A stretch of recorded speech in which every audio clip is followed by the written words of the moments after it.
D'opérationnel à stratégiste. L'automatisation comme levier stratégique du performance manager. Avant-propos. Vous avez certainement remarqué que le paysage publicitaire traverse une mutation profonde vers l'automatisation. En tant que performance manager, je vous invite à découvrir dans ce livre blanc comment vous pouvez transformer cette potentielle menace en véritable opportunité stratégique. Plutôt que de subir l'automatisation et de vous limiter à des tâches opérationnelles répétitives, je vous propose une nouvelle approche.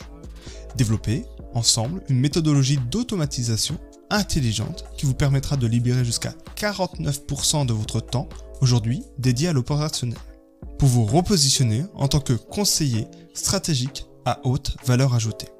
Né de mon expérience du terrain et de mes années d'expertise, cet ouvrage vous démontrera que l'automatisation intelligente n'est pas simplement une tendance technologique, mais une nécessité stratégique qui vous permettra de transformer vos contraintes professionnelles en levier d'innovation et de croissance.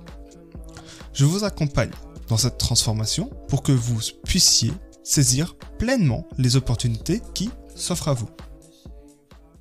À 6 ans, ma carrière s'est arrêtée. Sur ces photos, j'ai 6 ans et même si j'aborde un sublime sourire et un t-shirt The Mask, c'est aussi à l'âge que l'on m'a diagnostiqué une dyslexie. Un trouble cognitif affectant mon apprentissage des langues. Un mot lourd, surtout quand il est accompagné de propos cruels. Tu finiras éboueur. Mais moi, je l'ai pris comme un défi. Heureusement, ma famille s'est battue avec moi. Ma mère me conduisait chaque semaine chez l'orthophoniste, 2 heures de trajet pour 30 minutes de consultation. Et ce, pendant 11 ans. Au total, c'est 286 séances, 572 heures de voiture et 143 heures de consultation. Des centaines d'heures de patience, d'efforts et de sacrifices. De son côté, mon père m'a ouvert d'autres portes, celle de la créativité, en m'inscrivant à de nombreux stages de peinture, cours de dessin, des ateliers de créatifs et des centaines d'allers et retours au cinéma. Le tournant, mon premier ordinateur portable, le déclic qui a révélé ma passion pour le digital. Et à force de travail et d'efforts, cela a apporté ses fruits. Le brevet en poche, une première année de lycée vécue au Sénégal, une incursion passionnée dans le monde du cinéma et même le lancement de ma première activité en freelance. J'avais trouvé un équilibre. Jusqu'au jour où mon orthophoniste m'a annoncé: on arrive aux limites du travail qu'on peut faire ensemble. La réalité, c'est que l'accompagnement des dyslexiques s'arrête souvent à l'adolescence. Et qu'est-ce qui arrive à un muscle qui cesse d'être entraîné? Il s'atrophie. Mes habitudes, mes réflexes, tout cet équilibre, si soigneusement bâti, a commencé à se dérégler, me poussant dans mes derniers retranchements. J'avais désespérément besoin d'un nouveau coach, d'un cadre, d'un guide. Et c'est là que le destin, ou peut-être la chance, m'a guidé vers le DUT MMI, métier du multimédia et de l'internet. Cette formation pluridisciplinaire, graphisme, communication, marketing, développement, est devenue mon nouveau terrain d'entraînement. Elle a renforcé mes compétences et développé mon esprit analytique, comme des exercices ciblés qui tonifient et développent de nouvelles facultés. Je me suis entraîné jour et nuit pour performer. Levé à 5 heures du matin, dévorant les tutoriels YouTube, maîtrisant chaque outil, chaque technique. Quand je voyais que je progressais, il fallait absolument que je maintienne cet écart avec les autres. Résultat, j'ai fini par donner les cours de marketing et de graphisme à mes camarades. En parallèle, j'ai développé 2 stratégies pour ne plus jamais me retrouver démuni. 1. Les habitudes systématisées. J'ai mis en place des routines et des processus standardisés, utilisant des outils comme Notion et Make. Ma façon de contourner mes difficultés de traitement de l'information et d'optimiser mon quotidien, comme un échauffement rigoureux qui prépare le corps à l'effort. 2. L'automatisation comme solution. Très vite, j'ai compris que déléguer des tâches répétitives aux outils libérait de l'espace mental. Cela me permettait de me concentrer sur les stratégies et la créativité, mes véritables forces. Cette approche n'a pas seulement compensé mes difficultés, elle m'a donné une longueur d'avance dans la compréhension des bénéfices de l'automatisation intelligente. Aujourd'hui, j'ai 23 ans et je suis Performance Manager Junior chez Publicis Media, dans les équipes One L'Oréal, et ce depuis 1 an et demi. J'accompagne les marques des divisions beauté, dermatologie et pro dans leur stratégie digitale, Retail Media, Lead Generation, SIA, Social Media Ads, Traffic and Acquisition, VOL, Data Onboarding. Je pilote un budget annuel de plus de 15 millions d'euros. Je suis confronté quotidiennement aux enjeux d'efficacité et d'optimisation des ressources. Ce que certains voyaient comme des contraintes, je les ai transformées en opportunités d'innovation. Aujourd'hui, mon handicap est devenu ma force, ma différence, mon avantage concurrentiel. Cette expérience personnelle de devoir systématiser et automatiser ma propre approche de l'information pour surmonter la dyslexie a forgé ma conviction. Ce qui fut pour moi une nécessité est devenu, dans le monde du marketing digital, une opportunité stratégique pour tous les performance managers. C'est cette philosophie que je partage dans ce livre blanc. Grand 1, l'ère de la publicité automatisée, la révolution silencieuse. En 2025, Meta a investi plus de 7 milliards de dollars en R&D dans ses solutions publicitaires IA. Mark Zuckerberg ne s'y trompe pas. Cela redéfinit ce qu'est la publicité en un agent IA, qui décline des résultats commerciaux mesurables à grande échelle. Cette vision d'agent IA révèle une tendance et la volonté des géants du numérique de simplifier les barrières à l'entrée de l'investissement publicitaire. Des entreprises comme Google, Meta et Amazon ont profondément transformé et simplifié l'achat d'espace en ligne via 5 piliers. 1. L'automatisation et le programmatique. L'automatisation des achats en RTB, Real Time Bidding, via Ad Exchange, supprime la nécessité de négociations manuelles, des devis et des ordres d'insertion, rendant le processus plus rapide, plus fiable et moins coûteux. 2. Les plateformes tout en un, Google Ads, Meta Business Suite, etc. centralisent le ciblage, la création, l'achat, le suivi de performance et la facturation. Elles permettent aux annonceurs de gérer des campagnes multi-supports depuis un seul outil. 3. L'accessibilité et la démocratisation. Les plateformes automatisées rendent l'achat d'espace accessible à tout type d'annonceurs, même sans intermédiaire ni expertise technique poussée. Les campagnes peuvent être lancées et modifiées en temps réel, avec des budgets flexibles et des résultats mesurables instantanément. Avantage Plus, Pmax, Smart Plus, etc. 4. L'optimisation et le reporting en temps réel. Les annonceurs disposent d'un tableau de bord détaillé pour suivre et optimiser leur campagne en contenu avec des KPIs actualisés en temps réel. Ces tableaux sont préconstruits pour mettre en évidence les KPIs prioritaires et bénéficient de connexions API de plus en plus simplifiées, facilitant les liens avec des outils comme Data Studio. 5. Le ciblage avancé et personnalisé. La collecte massive de données par ces plateformes permet un ciblage des audiences selon des critères démographiques, géographiques, comportementaux et contextuels, rendant le rêve d'un adressage publicitaire complètement autonome et individualisé de plus en plus concret. On peut alors imaginer, dans un futur proche, passer sur une mécanique de non-ciblage permettant l'auto-adressage, soit par individu comme DCO, Dynamic Creative Optimization, soit par signaux d'audience dynamique. Le premier réflexe envisagé est souvent la suppression des intermédiaires entre régie et annonceur. Cependant, cette simplification n'enlève en rien la nécessité d'une expertise. Au contraire, elle la déplace.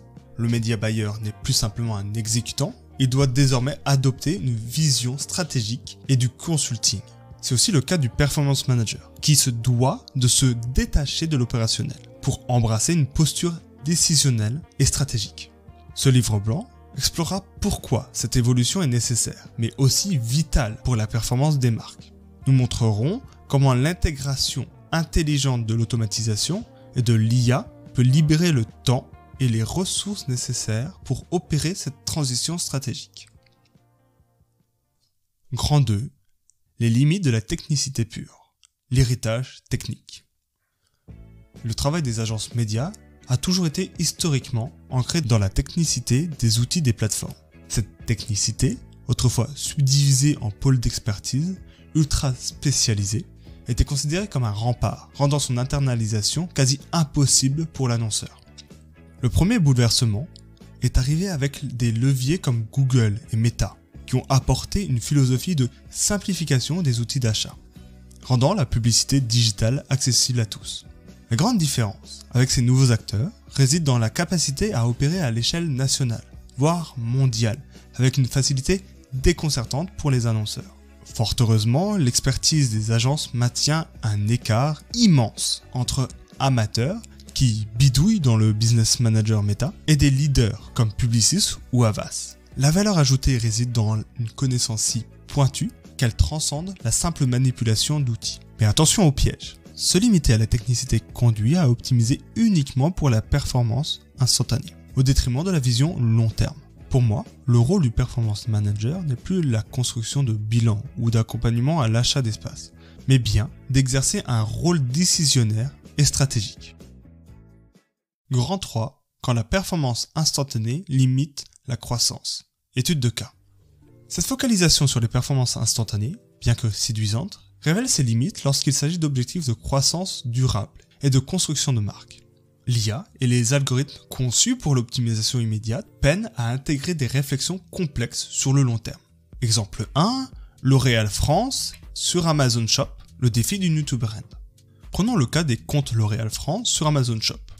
Jusqu'en 2024, la stratégie sur cette plateforme, par essence axée sur le bas de funnel, se concentrait principalement sur le suivi du new to brand par les équipes retail. L'objectif était une réflexion héroïste visant l'acquisition de nouveaux consommateurs. Il est crucial de comprendre que ce focus sur le new to brand n'était pas aveugle, mais une étape stratégique délibérée.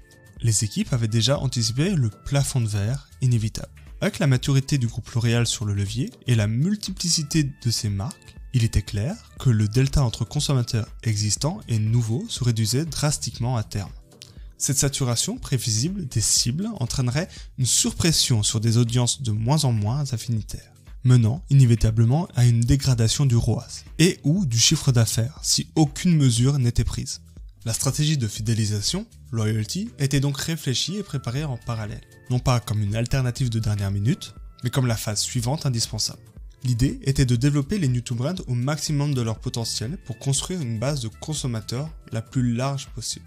Ce n'est qu'une fois cette base solidifiée que la stratégie de rétention et de réduction du churn pouvait être déployée sur un volume significatif et avec un impact maximal. Il était impératif de réaliser ces étapes séquentiellement. L'une sans l'autre n'aurait pas eu de sens ou d'efficacité optimale. C'est précisément là que réside la grande différence avec le travail des algorithmes des plateformes. Conçus pour optimiser le ROAS direct et instantané de manière isolée, ils peinent à intégrer une réflexion aussi nuancée et séquencée, basée sur une vision globale du cycle de vie client. Leur logique est souvent trop silotée, incapable de prioriser une étape, new to brand, pour en préparer une autre, loyalty, avec des objectifs héroïstes différents et un horizon temporel plus lointain.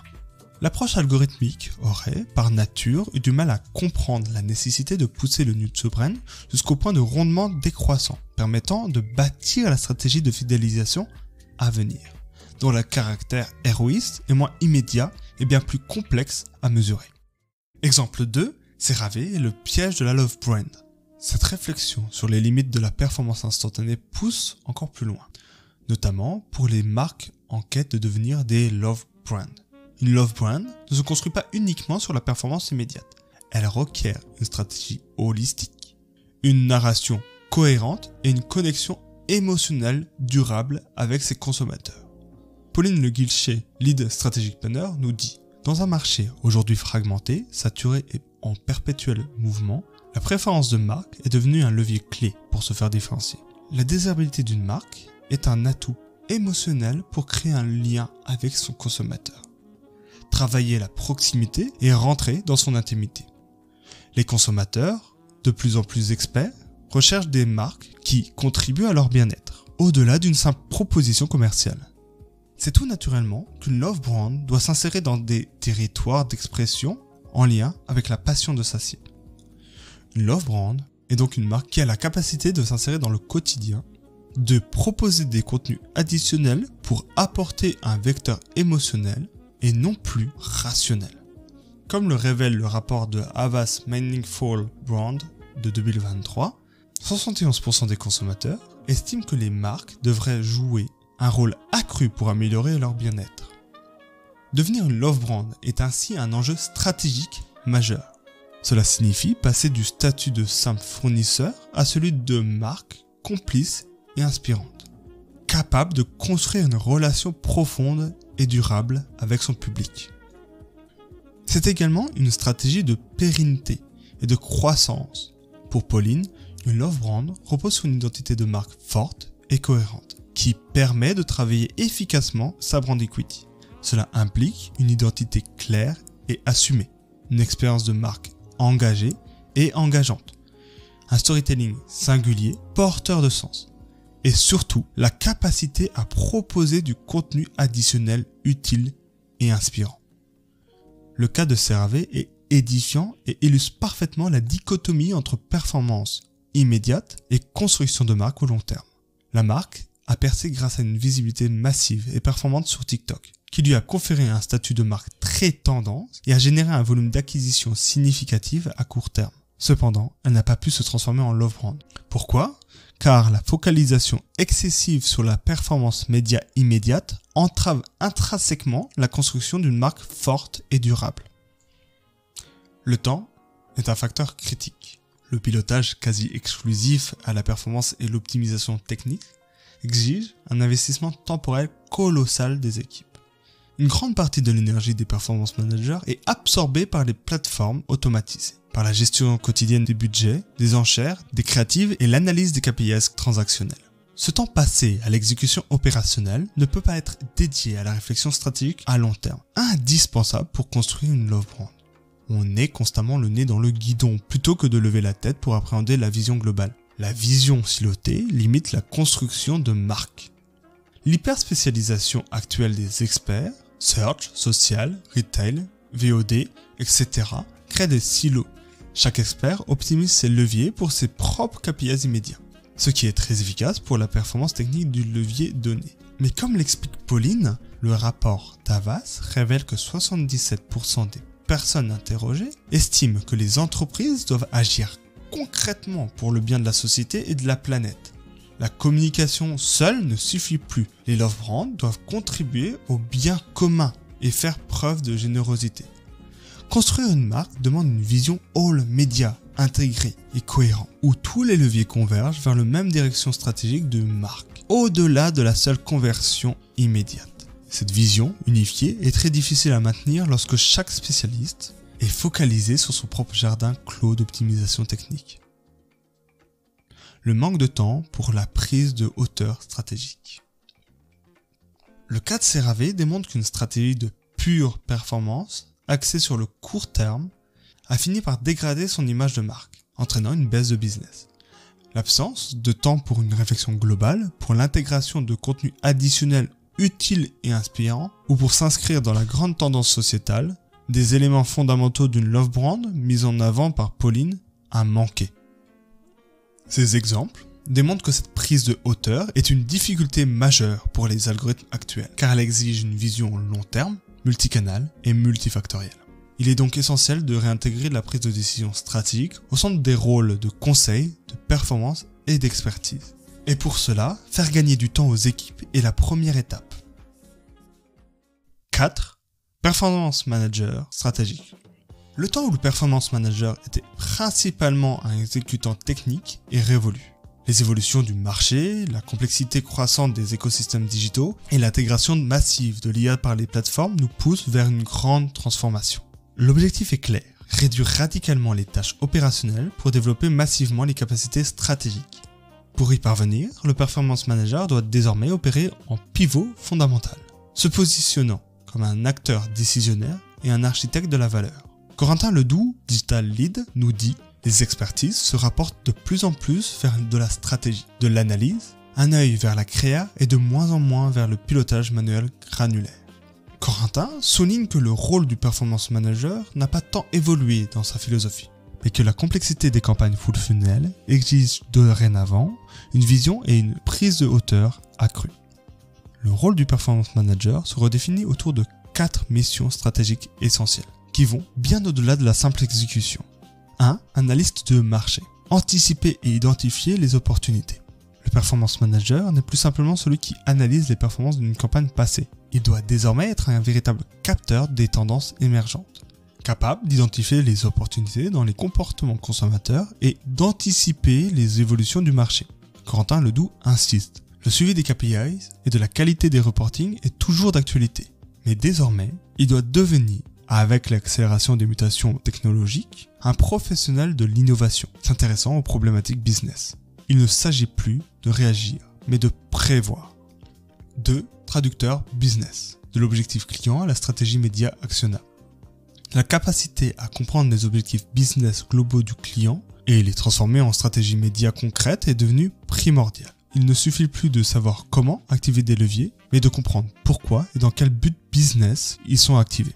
Corentin illustre cette mission. La stratégie aujourd'hui consiste en l'alignement des objectifs business d'un annonceur sur un marché et des best practices sur les outils de performance marketing. C'est davantage un travail d'ingénieur que d'artisan. Il cite l'exemple d'une approche qui a permis de générer de l'incrémentalité en pharmacie sur la division dermatologique de L'Oréal, en switchant l'approche transactionnelle vers le recrutement Drive to Store. Preuve que la compréhension business peut radicalement changer l'approche média. 3. Architecture stratégique. Concevoir des stratégies médias intégrées et holistiques. Dépassant la gestion de campagnes individuelles, le performance manager doit désormais concevoir des stratégies médias intégrées, embrassant une vision 360. Cette approche, all media, est cruciale pour que tous les leviers convergent vers la construction de la marque sur le long terme, au lieu de fonctionner en silo. Corentin explique que le performance manager doit prendre en compte l'ensemble de la communication de l'annonceur, connaître son marché et son business pour sortir de l'efficacité média et se diriger vers une efficacité business centrée sur l'incrémentalité et une vision 360 nourrie par une approche performance marketing. Il doit aussi assurer la collaboration avec l'ensemble des acteurs du funnel et d'autres expertises comme les équipes data, feed ou CRM pour développer une activation insightée. 4. Chasseur d'opportunités. Innover et générer de la croissance pérenne. Cette mission implique d'identifier de nouvelles sources de croissance et de proposer des innovations audacieuses pour les annonceurs. Il ne s'agit plus de se limiter aux optimisations classiques, mais de rechercher et de développer de nouvelles solutions basées sur les technologies existantes pour relever les défis des marchés en mutation. Corentin mentionne le travail de création de nouveaux KPIs et l'ajout d'une surcouche d'expertise data et d'études pour affiner la stratégie, ainsi que le développement d'approches de custom bidding pour transformer des données tierces en KPIs médias optimisables. Pour lui, la proactivité et la veille constante des problématiques business des clients sont essentielles pour trouver des réponses innovantes. Les 5 compétences clés du Performance Manager 2.0. 1. Pensée critique et analytique. Aller au-delà des KPIs pour identifier les véritables insights et causes profondes. 2. Vision business et anticipation. Comprendre le modèle d'affaires client et anticiper les dynamiques du marché pour une planification stratégique. 3. Synthèse et communication. Traduire les analyses complexes en recommandations claires et actionnables pour les décideurs. 4. Leadership et influence. Conseiller et orienter les clients grâce au relationnel, à la proactivité et à la formation continue. 5. Expertise écosystémique. Maîtriser les plateformes, leur IA, leur interaction entre leviers et les innovations technologiques en tant que professionnel de l'innovation. Grand 5, l'automatisation intelligente comme levier stratégique. Méthodologie. Pour atteindre cette ambition stratégique, la méthode que j'ai personnellement adoptée et que je recommande est l'automatisation intelligente des tâches. Mon objectif ici n'est pas de vous faire un tuto sur les outils, mais vous partager une méthodologie pour identifier les tâches pouvant et devant être automatisées. 1. Rationaliser l'automatisation. Identifier les tâches à forte valeur ajoutée. L'une des erreurs les plus fréquentes est de vouloir tout automatiser sans distinction. Le piège est alors de dépenser une énergie considérable à automatiser des tâches qui, même une fois déléguées à une machine, ne génèrent qu'une valeur marginale. L'objectif n'est pas d'automatiser pour automatiser, mais de libérer le performance manager des tâches répétitives et à faible impact stratégique pour qu'il puisse se concentrer sur ce qui compte vraiment. Pour ce faire, il est crucial d'adopter une méthodologie de rationalisation qui permet d'identifier précisément les opportunités d'automatisation les plus pertinentes. Je propose une approche basée sur la croisée de 3 axes. La redondance dans la tâche, le temps qu'elle consomme et l'importance stratégique. En X, l'axe de la redondance. Il indique la fréquence d'une tâche, hebdomadaire, mensuelle, annuelle ou plus actuelle.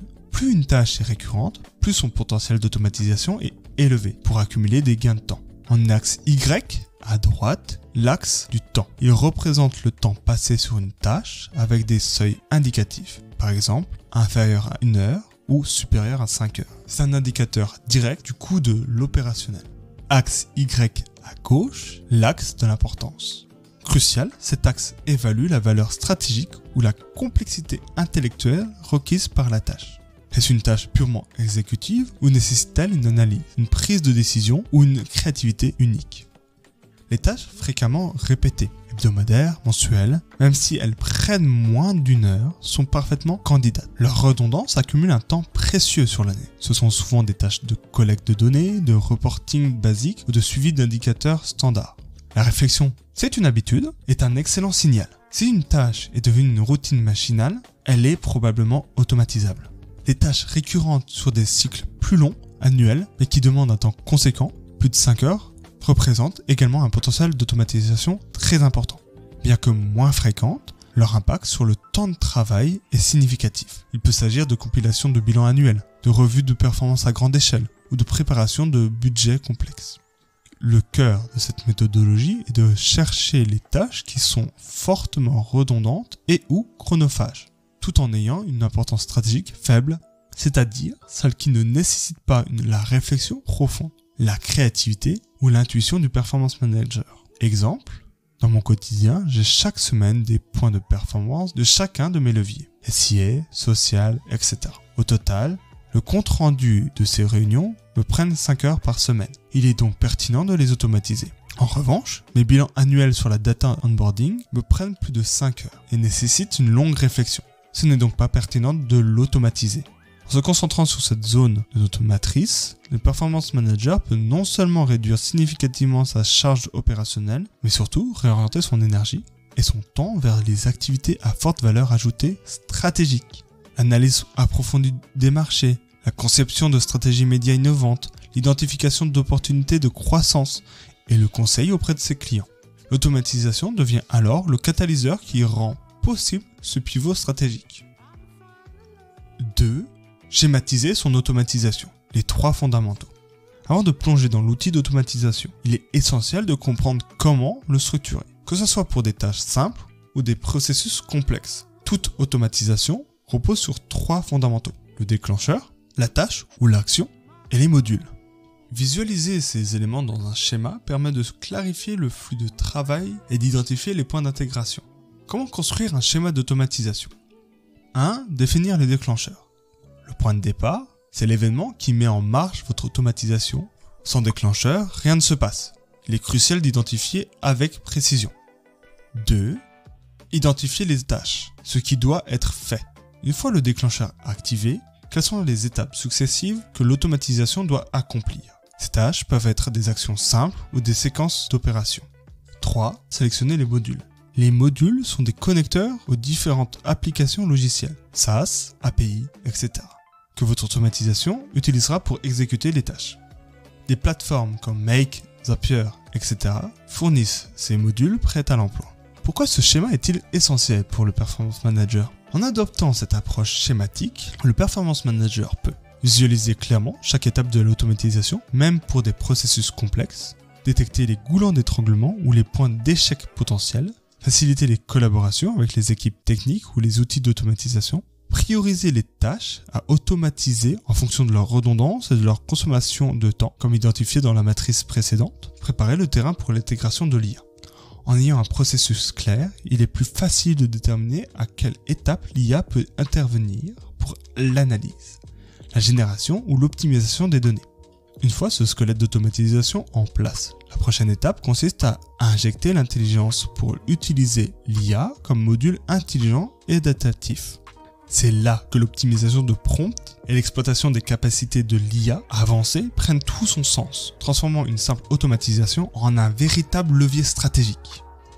3. Le langage de l'IA stratégique, l'optimisation des prompts. L'aspect le plus crucial réside dans la structuration de l'IA pour qu'elle produise des réponses pertinentes et stratégiques, allant au-delà de la simple exécution. La qualité du résultat de l'IA dépend directement de la qualité des instructions que nous lui donnons. Lors d'une réponse, une IA conversationnelle utilise une structure de prédiction basée sur son entraînement. Pour border ou encadrer ses réponses et obtenir des résultats précis, des méthodes d'optimisation des prompts ont été développées. Le séquençage. Pour aller plus loin, la méthode CRT, pour Context Role Tâche, a permis de définir l'univers d'évolution de l'IA. Les outils qu'elle utilise, son rôle ou persona et le plan d'action. Plus récemment encore, la méthode Aspect a affiné cette approche en la subdivisant pour une précision maximale. A pour action, définit les missions principales. S pour steps, fournit une séquence d'actions numérotée et précise. P pour persona, attribue un rôle ou une perspective à l'IA. E pour exemple, montre ce qui est recherché avec des exemples d'entrée-sortie. C pour contexte, fournit toutes les circonstances et les détails pertinents. C pour contrainte, intègre les limitations ou les règles à respecter. T pour template, définit le format de la réponse souhaitée. La pertinence de cette méthode, notamment ses aspects steps et template, réside dans ses capacités à forcer la prédiction de l'IA selon une progression logique. Cette structure nous ouvre la possibilité d'une optimisation quasi automatique de l'IA, ce qui permet de systématiser les résultats et évitant ainsi les dégradations et des différences selon les allitérations. Au-delà de l'optimisation des prompts, l'avenir de l'IA conversationnelle pour la stratégie réside dans des cadres de réflexion plus sophistiqués. Aujourd'hui, les LLM pour Large Language Model se basent souvent sur des formats input-output ou chain of thought. Et même si des recherches récentes ont poussé vers des structures comme COT-SC pour Self-Consistency qui résident encore basiques, c'est dans des contextes comme des avancées majeures comme le TOT, exploré par Google DeepMind et Princeton University. Le TOT améliore les approches existantes en permettant une exploration de multiples chemins de raisonnement. Il est souvent représenté comme un arbre de pensée. Ces chemins sont alors segmentés en des séquences textuelles cohérentes servant d'étape intermédiaire à la résolution du problème. Ces chemins sont alors segmentés en des séquences textuelles cohérentes servant d'étape intermédiaire à la résolution de problèmes. Cette approche dépasse les limites des modèles actuels, qui n'explorent pas les différents chemins d'un processus de pensée, ni n'intègrent de planification ou de recul. Le TOT permet une prise de décision plus stratégique, avec anticipation et retour en arrière si nécessaire. Pour pallier ce problème, les chercheurs ont décomposé le sujet de cette façon. Comment décomposer le processus intermédiaire en étapes de réflexion? Comment générer des idées potentielles à chaque étape? Comment évaluer les étapes de manière heuristique? Et quel algorithme de recherche utiliser? En bref, cette méthode permet à l'IA de se rapprocher d'une pensée stratégique complexe, capable d'assister un performance manager non plus seulement dans l'exécution, mais dans l'élaboration de stratégies nuancées et proactives. Conclusion. Le rôle de performance manager et de conseil média traverse aujourd'hui une mutation fondamentale. Tout au long de ce livre blanc, nous avons analysé comment la prolifération des outils d'automatisation et l'intégration croissante de l'IA par les plateformes ont transformé le paysage publicitaire, ce qui a révélé les limites de la performance immédiate et la nécessité d'une approche plus stratégique. La quête effrénée de ROAS instantané et la concentration excessive sur le bas de funnel ne constituent plus des stratégies viables. Les cas d'études présentés, le plafond de verre du Nutribrand de L'Oréal France sur Amazon ou l'exemple de CeraVe qui a échoué dans sa transformation en Love Brand illustrent parfaitement cette réalité. Une focalisation exclusive sur la performance immédiate empêche toute construction de marques durables et bride le potentiel de croissance à long terme. Ces exemples révèlent une vérité essentielle. La valeur ne réside plus dans l'exécution opérationnelle, mais dans la capacité humaine à interpréter, anticiper et concevoir des stratégies complexes. L'enjeu n'est pas de lutter contre l'automatisation, mais de la maîtriser pour libérer le potentiel créatif stratégique des équipes. Le performance manager doit opérer une transformation radicale, passant du statut d'artisan à celui d'ingénieur, capable de se concentrer sur l'innovation et les enjeux business globaux. Cette évolution n'est pas optionnelle, elle constitue une nécessité business impérieuse pour garantir un ROI à long terme optimal, accroître la capacité d'innovation, créer un avantage concurrentiel durable et assurer une croissance pérenne. Cette transformation s'articule autour de 4 piliers fondamentaux: analyse du marché, traducteur business, architecte stratégique et chasseur d'opportunités. C'est en embrassant cette vision holistique, au-delà des simples optimisations techniques, que nous générerons une valeur différenciante. Si ce livre blanc a mis en évidence la nécessité d'une évolution individuelle, la véritable grande transformation ne peut atteindre son plein potentiel qu'à l'échelle collective, équipe et organisation confondues. Goldman Sachs anticipe que sur les 10 années à venir, la plupart des professions ne seront automatisées que partiellement. Cette automatisation créant de nouveaux emplois qui n'existent pas encore. C'est précisément cette vision d'avenir que nous avons explorée, celle d'un métier en pleine réinvention, où la maîtrise simultanée du rôle stratégique et de l'automatisation opérationnelle devient un différenciateur majeur. Les professionnels qui sauront intégrer ces deux dimensions pourront démultiplier leur impact en le répliquant à l'échelle de leur équipe, puis de leur entreprise. Cette capacité d'adaptation et de transformation représente aujourd'hui un avantage concurrentiel déterminant. Ceux qui tardent à s'engager dans cette évolution risquent de se retrouver marginalisés dans un écosystème en mutation accélérée. L'avenir appartient aux performance managers qui sauront allier excellence stratégique et maîtrise technologique, une combinaison qui redéfinira les standards de notre industrie. Si cette réflexion résonne avec votre vision du métier, vous pouvez me retrouver sur LinkedIn au nom de Joy Diaw, D-I-A-W. Merci pour votre écoute et à très vite.